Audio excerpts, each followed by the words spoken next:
네, 안녕하십니까. 신현진의 신경원과. 오늘은 바로 동공 크기가 서로 다를 때 동공 부등에 대해서 말씀 한번 드려보도록 하겠습니다. 많은 분들이 인터넷 보시면 이런 질문이 올라옵니다. 최근에 동공 부등이 확인되었는데 과연 원인이 무엇일까요? 딸아이의 아빠인 것 같습니다. 동공이 이렇게 확장되어 있는데 과연 괜찮을 것인가요? 왜 그런지 궁금합니다. 이거 빨리 병원에 가야 되는 거 아닌가요? 사실 동공 부등에 대한 질문들은 인터넷에 많이 올라와 있는데요. 아직 속 시원한 답을 드리는 건 없는 것 같습니다. 사실 굉장히 내용이 어렵습니다. 동공 부등은요. 그래서 아직은 많은 분들이 이제 정리를 하시는 것을 좀 꺼려고 있는데 제가 한번 오늘 최대한 정리가 될 수 있도록 어려운 내용이지만 한번 노력을 해보도록 하겠습니다. 동공은 이제 눈 안에 있는 요 애기동자죠. 애기동자고요. 우리가 두 가지 신경이 있습니다. 이 안쪽에는 이렇게 동그랗게 해서 동공을 조여주는 근육이 있고요. 바깥쪽에는 이렇게 동공을 확장시켜주는 동공 확대근이 이렇게 있습니다. 동공 수축, 요 안에 동공을 이렇게 수축시켜주는 요 근육은요, 바로 3번 뇌신경, 세 번째 뇌신경을 동안신경이라는데, 동안신경에서 타고 오는 부교감신경 섬유의 지배를 받게 됩니다. 동공을 작게 오므려주고요. 그 다음에 동공 이완근, 우리가 깜짝 놀라면 어때요? 동공이 확 커지죠. 그래서 깜짝 놀랄 때는 우리가 보통 교감신경이 작용합니다. 그래서 요거는 교감신경 지배를 받아서 동공을 확장시키는 그런 역할을 합니다. 동공은 이렇게 이 자율신경계, 교감신경과 부교감신경을 지배받기 때문에 우리가 가짜로 만들어낼 수 없습니다. 그래서 동공 부등은 굉장히 의사들한테도 중요한 사인이 됩니다. 동공은 과연 어떤 역할을 하는 것일까요? 그래서 동공 첫 번째 역할은 이 눈으로 들어오는 빛의 양을 조절합니다. 그래서 밝은 데 있으면 어때요? 밝은 데에서는 빛이 많이 들어오죠. 그래서 카메라 조리개가 작아지는 것처럼 밝은 데에서는 동공이 작아집니다. 그리고 어두운 데에서는 동공이 커져야 되죠. 빛을 더 많이 들어와야 되니까요. 그런 역할을 하게 되고요. 두 번째로는 우리가 초점 심도를 조절합니다. 우리가 카메라 같은 경우도 조리개를 이렇게 작게 하면은 초점 심도가 깊어지죠. 그래서 마찬가지입니다. 그래서 동공이 작아지면은 초점 심도가 증가되고요. 또 색수차, 구면수차가 감소돼서 더 물체를 선명하게 볼 수 있도록 도와줍니다. 그래서 동공 기능이 문제가 있어서 동공이 커지신 분들은요, 안과에 어떻게 오시냐면요, 동공이 커져 있어서 오는 게 아니라 선생님 뭐가 요즘에 뿌옇게 안 보여요, 뭐가 번져 보여, 이렇게 오시는 분들이 꽤 많습니다. 보통 동공 크기는 한 밝은 곳에서 2에서 4mm가 정상이고요, 어두운 곳에서는 4에서 8mm까지 커질 수가 있습니다. 그리고 우리가 2mm보다 작은 경우에는 동공 수축이라고 보통은 얘기를 하고 있습니다. 이렇게 동공이 짝짝이인 경우를 우리가 바로 동공 짝짝이, 동공 부등이라고 보통 얘기를 하는데요. 과연 어떤 문제들이 있고 우리가 어떨 때 빨리 병원에 가야 될까요? 먼저 그것을 이해하려면은 우리가 동공 주행에 대해서, 요 신경 주행에 대해서 먼저 조금 이해를 해야 됩니다. 조금 여기서 어려운 내용일 수 있는데 한번 들어보시죠. 동공을 수축하는 아까 신경은 바로 제가 부교감신경이라고 말씀드렸는데요. 부교감신경은 이 3번 뇌신경을 따라서 옵니다. 그 3번 뇌신경은 요 머릿속에 있는 중뇌에서 시작을 하게 되고요. 그 중뇌에서 시작해서 3번 뇌신경이 주행하다가 요 위 안압 틈새라는 곳을 통해서 눈을 싸우는 뼈인데요. 요 누 뼈 안으로 들어갑니다. 그 안에서 이렇게 우리가 선모체 신경절이라는 곳에 붙게 된 다음에 다시 여기서 우리가 짧은 선모체 신경이라는 게 나와가지고 바로 동공 수축근에 분포를 하게 되는 것이죠. 그리고 교감신경 섬유는 아까 말씀드린 것처럼 동공을 커지게 합니다. 깜짝 놀랄 때 눈이 커진다고 그랬죠. 동공이 커진다고 그랬죠. 그래서 교감신경 같은 경우에는 우리가 감정 이런 것들을 조절하는 시상하부에서 출발을 하게 되고요. 시상하부에서 쭉 밑으로 내려옵니다. 척추를 따라서 쭉 밑으로 내려와서 여기 밑으로 쭉 내려 척추까지 뇌줄기를 따라 쭉 내려와서 척추의 경추 쪽에서 여기서 한번 꺾어준 다음에 다시 여기서 폐를 따라서 이렇게 위로 신경이 올라갑니다. 올라가서 여기서 목동맥 있죠. 여기 목에 있는 동맥을 따라서 뇌로 이렇게 들어가서 뇌의 중심에서 이걸 우리가 해면정맥동이랍니다. 여기서 바로 5번 신경을 따라서 바로 눈 안으로 이렇게 들어가게 됩니다. 굉장히 어렵죠. 근데 이거를 조금 이해를 하셔야지만 여러분들 질환을 이해하시는데 훨씬 도움이 될 수가 있습니다. 자, 그래서 동공 이상으로 오시면은요, 저희 안과에서 어떤 검사를 하냐? 첫 번째로 이제 병력을 물어봅니다. 예를 들어서 최근에 목 수술 받은 적 있어요. 수술받아 다칠 수가 있기 때문에, 아니면 최근에 눈을 부딪힌 적이 있는지 물어보기도 하고요. 그리고 색등 검사를 통해서 우리가 동공 크기에 영향을 줄 수 있는 것들을 검사합니다. 예를 들어서 요거는 수술에서 이제 홍채가 손상받은 거죠. 그래서 홍채가 너덜너덜해져 있고요. 이런 경우에 역시 수축에 이상이 있을 수가 있고요. 마찬가지로 포도막염이나 이런 전방, 눈 앞쪽에 염증이 있으면은 이 염증 때문에 동공이 달라붙습니다. 주변에 달라붙어가지고 커지지 않을 수도 있고요. 그리고 이렇게 다치는 경우에 동공이 찢어진 게 보이시죠? 찢어지는 경우에 역시 수축이 안 되고 동공이 커져 있을 수가 있습니다. 그래서 이런 색역등 검사를 통해서 동공 크기에 영향을 줄 수 있는 여러 가지 원인이 있는지를 보는 것이 첫 번째라 보시면 되겠습니다. 그 밖에 동공이 크게 다르다면은 이 크기가 과연 밝은 데서 커지는지 아니면 어두운 데서 커지는지를 측정합니다. 이 동공 크기를 측정하는 거는 이렇게 우리가 측정하는 기기가 있습니다. 이 기기를 통해서 동공 사이즈를 주게 되고요. 그래서 아까 말씀드린 어두운 곳에 동공이 커져야 됩니다. 작았던 건 커져야 되는데 만약에 동공이 이 동공 부등, 동공 짝짝이가 밝은 데에서 더 커지면은 동공이 밝은 데서 작아져야 되는데 수축이 안 되는 거죠.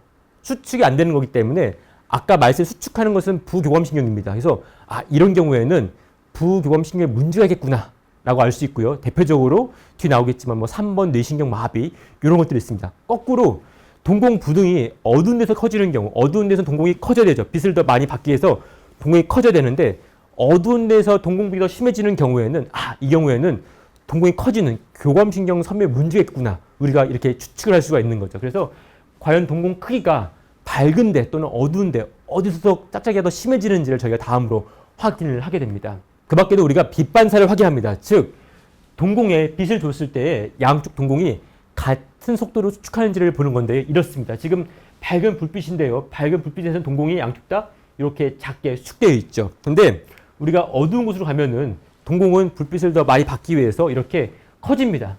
커진 상태에서 만약에 검사자가 불빛을 주면은 요 불빛을 받고 요것만 동공이 수축하는 것이 아니라 양쪽에다 동시에 수축을 해야 합니다. 그리고 불빛을 껐으면은 동시에 다 이완이 돼야 되는 거고요. 이것이 똑같이 양쪽에 동일한 속도로 일어나는 것이 중요합니다. 한쪽 눈에 불빛을 줘도 양쪽 동공이 동일하게 수축되는 이유는 이렇습니다. 이 보시는 것처럼 제가 이렇게 불빛을 여기 딱 주면은요. 망막 바깥쪽에 있는 신경 섬유는 이렇게 주행을 해서 동측으로 주행을 합니다. 그리고 코 쪽에 있는 망막 신경 섬유는 이렇게 시신경 교차해서 여기서 꺾어져서 반대쪽 뇌로 이렇게 주행을 합니다. 이 이유 때문에 한쪽만 불빛을 줘도 양쪽 뇌가 똑같이 자극을 받게 되고요. 여기서 출발한 신경이 동일하게 이렇게 동공 수축근을 조절하기 때문에 우리가 한쪽만 불빛을 줘도 양쪽 동공이 똑같이 수축을 해야 되는 것이죠. 이게 바로 중요한 빛 반사의 기전입니다. 그렇다면 동공 부등을 일으킬 수 있는 질환들은 과연 어떤 것들이 있을까요? 첫 번째로 양쪽 동공의 크기를 비교하는 것이 필요하고요. 만약에 밝은 곳에서 차이가 뚜렷해지는 경우에는 아까 말씀드렸던 밝은 데서 수축이 안 되는 문제죠. 수축이 안 되는 경우에는 우리가 동완신경, 3번 뇌신경, 또한 긴장동공, 약물, 동공 수축근의 손상 이런 것들을 의심할 수가 있고요. 어두운 곳에서 커지는 경우, 어두운 곳에서 동공이 커져야 되는데 그게 안 되는 경우 교감신경계 이상인 혼어증후군이나 또한 생리적 동공부등을 의심할 수가 있습니다. 각각 질환에 대해서 제가 말씀을 드려보겠습니다. 동공부등에서 기억해야 될 첫 번째는 바로 3번 뇌신경 마비입니다. 왜냐하면 이것은 응급질환일 수 있기 때문인데요. 중뇌에서 3번 신경이 시작을 합니다. 3번 신경이 시작을 해가지고 아까 말씀드린 것처럼 이게 이제 이렇게 눈 안으로 들어가서 동공 조임근에 분포를 하게 되는데요. 요 뇌에서부터 눈까지 가는 길에 뭔가 3번 신경을 누를 수 있는 혹이나 혈관 꽈리가 있는 경우에는 바로 동공이 커지면서 중요한 것은 눈운동 마비, 안검 하소 동반됩니다. 그 이유는 이 3번 신경은 동공만 조인 역할을 할 뿐만 아니라 이것이 눈꺼풀을 올리기도 하고요. 아니면 눈을 안쪽, 아래쪽, 위쪽으로 같이 움직이는 역할을 하기 때문에 이 3번 신경 마비가 있을 경우에는 동공 부등하고 이렇게 눈운동 마비, 안검 하소 나타나고요. 이런 경우에는 아까 말씀드린 3번 신경 압박하는 종양이나 아니면 뇌혈관 꽈리가 있을 수 있기 때문에 응급 뇌혈관 촬영에 적응증이 된다고 보시면 되겠습니다. 그 밖에 긴장동공입니다. 긴장동공은 20, 40대 여성에서 많이 발생을 하고요. 주로 편측에 발생을 하게 되고요. 빛 자극에 대해서 반응이 없습니다. 그래서 동공이 이렇게 커진 다음에 빛을 줘도 이게 수축하지 않습니다. 그것이 바로 긴장동공이고요. 하지만은 강한 근접 반사를 보입니다. 무슨 말인가 하니 내가 물체를 가까이 볼 때, 손가락을 가까이 했을 때에는 동공이 빛에는 수축하는 동공이 강하게 수축한다는 것이죠. 그것이 바로 근접 반사인데요. 이런 것을 보이고요. 그리고 안과에서는 저희들이 보통 하는 검사가 바로 필로칼핀이라는 그 동공 수축제입니다. 이것을 매우 희석해서 아주 저 정도로 줬을 때 정상인 동공은 이 약물에 전혀 반응이 없지만은 요 긴장 동공은 이 약이 반응해서 공이 이렇게 수축하게 됩니다. 그래서 보시면은 이게 긴장 동공의 실제 예인데요. 동공이 굉장히 크죠. 크다 해서 환자가 왔을 때 불빛을 줬을 때 이쪽 눈 동공은 수축하지만은 이쪽 눈은 전혀 반응이 없습니다. 반대로 반대쪽에 불빛을 줘도 이쪽은 전혀 수축하지가 않고 있죠. 그리고 아까 말씀드렸죠. 가까운 곳을 보세요. 손가락을 가까이 했을 때는 환자가 이곳을 보면서 점점 동공이 작아지는 강한 근접 반사를 볼 수가 있습니다. 아까 말씀드린 대로 필로칼펜이라는 굉장히 희석된 저농도의 동공 숙제를 줬을 때 빛에 반응하지 않는 동공이 이렇게 작아지는 것을 볼 수가 있습니다. 이러면 우리가 긴장 동공이라고 진단할 수 있고요. 원인은 이 짧은 선모체 신경, 요 신경절이 있는데 요 신경절의 손상 아니면 요 신경의 손상이 있을 경우에 발생할 수가 있습니다. 뭐 외상이나 수술, 대상 포진 등이 발생할 수 있고요. 특별히 이제 원인이 없는 경우도 많습니다. 이런 것을 우리가 AD 긴장 동공이라 하는데요. 대개는 양성 질환이기 때문에 크게 걱정하실 필요는 없습니다. 하지만 환자는 동공이 커져 있기 때문에 눈부심이나 또 가까운 게 안 보여 뿌옇게 보여 이런 시력저하 또한 두통 등을 호소할 수가 있습니다. 만약에 환자분들이 많이 불편하신 경우에는 저희가 이중 초점 안경이라 해서 가까운 데를 더 잘 보일 수 있도록 하는 안경을 처방해 드릴 수도 있고요. 아니면은 아까 말씀드린 대로 이 필로칼펜이 동공을 수축하는 약물인데요. 이것을 환자한테 아주 희석해서 드리기도 합니다. 물론 대개 시간이 지나면서 요 늘어나 있던 동공이 점점 작아집니다. 그래서 점점 좋아지기 때문에 환자들한테 시간이 지나면서 좋아지시기 때문에 걱정하지 마십시오라고 해서 이렇게 안심만으로도 돌아가신 분들이 꽤 있습니다. 약물이한 경우도 있습니다. 여름에 특히 많이들 오시는데요. 보시는 것처럼 스웨트롤을 발랐는데 이분은 이렇게 동공이 커졌다고 오신 분이십니다. 동공이 확장되어 있어서 이렇게 놀라게 됐다고 글을 올리셨습니다. 스웨트롤은 우리가 땀 분비를 억제하는 약이죠. 많이 여름에 바르시는 약물 중에 하나인데 문제는 이 스웨트롤은 부교감신경 억제제입니다. 이 부교감신경 억제제인데 이것이 눈에 들어가면은 동공을 작아지게 하는 부교감신경 억제하기 때문에 동공이 확장되는 거죠. 그래서 눈에 들어가는 경우에는 동공이 확장되고요. 또 어떤 녹내장이 있는 경우에는 오히려 그걸 악화시킬 수 있기 때문에 항상 이 스테로이드를 바를 때는 눈에 들어가지 않도록 조심해야겠습니다. 이런 경우도 있습니다. 여러분들 퀴미테라고 아시나요? 퀴미테라고 우리가 멀미약이죠. 멀미약을 뒤에 붙이는 약인데요. 퀴미테를 붙이는 경우에도 이렇게 동공이 확장되어서 놀러 왔다가 눈부셔서 여행도 못하고 이런 분들이 가끔 있습니다. 그래서 퀴미테 보시면은 반드시 주의해야 될 상황이 패치를 만든 손으로 절대 눈을 만지지 않는다. 또한 패치 만진 손은 바로 비누로 씻을 것 이렇게 나와 있습니다. 그 이유가 아까 말씀드린 것처럼 같은 기전에 의해서 요 퀴미테를 만지고 그걸 눈을 비비는 경우에는 부교감신경 억제로 인해서 동공이 커지게 됩니다. 이렇게 약물에 의해서 동공이 커지는 경우가 특히 여름철에 종종 오시는 것 같습니다. 그 밖에도 이제 동공이 거꾸로 작은 병입니다. 작은 병은 이제 호너 증후군이고요. 호너 증후군은 이렇습니다. 보시는 것처럼 오른쪽에 비해서 왼쪽이 약간 작죠. 작으면서 경도에 눈꺼풀 처짐, 경도에 안검 하수가 보입니다. 그러면서 이쪽 눈에 땀이 안 나는 경우가 있고 이거 무한증이라 하죠. 그리고 우리가 호너 증후군이 있을 때에는 이런 병이 있을 때에는 아까 말씀드린 교감신경 계통의 이상을 다 한번 고려해 봐야 됩니다. 뇌에서부터 시상하부에서부터 뇌줄기까지 그 다음에 폐, 천부 이 폐 쪽에 종양이 있는 경우에도 이런 호너 증후군이 올 수가 있습니다. 그리고 목동맥 이상이 있는 경우 뭐 예를 들어서 다쳤는데 목이 꺾이면서 갑자기 호너 증후군이 발생했다. 그러면은 이 목동맥이 다치면서 목이 틀어지면서 찢어지는 경우가 있거든요. 그런 경우에 통증을 동반한 호너 증후군이 올 수 있고 이런 경우에 동공이 좀 작게 됩니다. 이런 경우에 굉장히 응급이라 할 수 있겠습니다. 그래서 우리가 호너 증후군의 진단은 어떻게 하면은요. 안과에 오시면은 아프라클로린이라는 약이 있습니다. 이 약물을 갖다 눈에 투여하게 되는데요. 이것은 교감신경 작용제입니다. 작용제인데 이 환자 같은 경우에는 지금 보시면은 오른쪽 동공이 작죠. 작고 오른쪽의 경도의 안검하수 왼쪽 비에서 눈꺼풀이 작습니다. 그래서 호너 증후군이 있는 환자인데 이 경우에 이 아프라클로린을 넣었을 때 양쪽이 똑같이 점을 하면은 보통 정상인 쪽은 아무런 변화가 없습니다. 하지만은 호너 증후군이 있는 쪽 눈은 동공이 커지면서 이렇게 안검하수, 눈꺼풀 처짐이 봤을 때 좋아진 걸 볼 수 있습니다. 그래서 안과에서는 저희가 이렇게 아프라클로린이라는 약물 테스트로 호너 증후군을 진단하고 있습니다. 그 밖에도 생리적 동공부등이라는 게 있습니다. 이것은 말 그대로 생리적, 그러니까 병이 아니라는 얘기죠.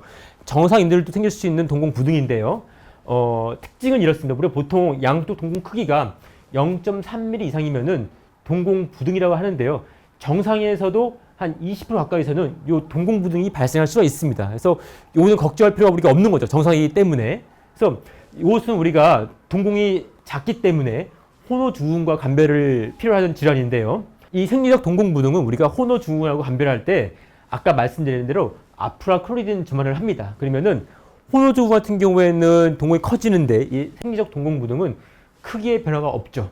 이걸 가지고 감별을 하기도 하고요. 그 밖에도 생리적 동공부등은 정상이기 때문에 눈꺼풀 처짐이나 또 땀이 안 나는 무한증 같은 다른 신경학적 증상이 없는 것이 특징입니다. 네, 그래서 정리하면 여러분들 동공부등, 양쪽 동공의 크기가 다를 때 너무 걱정하지 마시고요. 먼저 핸드폰에 여러분들 불빛이 있습니다. 핸드폰에 불빛이 있죠. 그걸 거울을 가지고서 한번 동공에 불빛을 비춰보시면 좋을 것 같습니다. 그래서 만약에 동공에 빛을 줬을 때 빛 반사가 떨어져 있고 동공 수축이 잘 안 된다. 그런 경우에는 동공 수축의 문제입니다. 동공 수축의 문제가 있을 경우에는 여러분들 가장 먼저 생각하실 것이 안검하수, 눈꺼풀 처짐 또한 둘러 보이는 복시가 있는지고요. 안검하수, 복시가 있고 빛 반사가 감소되어 있는 동공 이상이 있을 때에는 그때는 3번 뇌신경 마비가 있을 수 있습니다. 이것은 응급이기 때문에 바로 병원으로 오시면 되겠습니다. 만약에 안검하수나 복시가 없는 경우에는 너무 걱정하지 마십시오. 이건 보통 양성질환의 경우가 많습니다. 이 경우에는 긴장 동공 아니면은 아까 말씀 여러분들 뭐 약물, 스웨트롤이나 큐미테를 붙였을 경우에 아니면 동공 근육 손상 이런 경우에 많습니다. 이런 경우는 응급이 아니기 때문에 여러분들이 안과 외래를 통해서 방문하셔도 괜찮을 것 같습니다. 만약에 빛 반사가 정상이고 동공이 이완 문제인 경우에는 크게 두 가지가 있을 수 있는데요. 바로 호노증후군과 생리적 동공부등입니다. 이 생리적 동공부등과 호노증후군은 저희가 아프라 클로리딘 테스트를 해서 구분할 수도 있고요. 아니면 호노증후군은 경도의 안검하수, 눈꺼풀 처짐이 존재하기 때문에 이걸 가지고 구분할 수도 있습니다.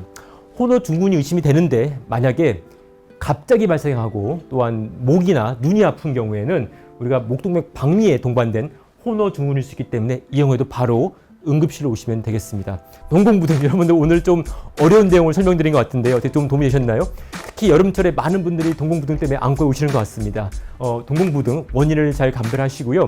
급한 경우 복시와 통증과 눈꺼풀 처짐을 동반한 동공부등 경우에는 바로 응급실로 오시고 그 나머지 경우에는 천천히 안과 외래로 오시면 되겠습니다. 감사합니다.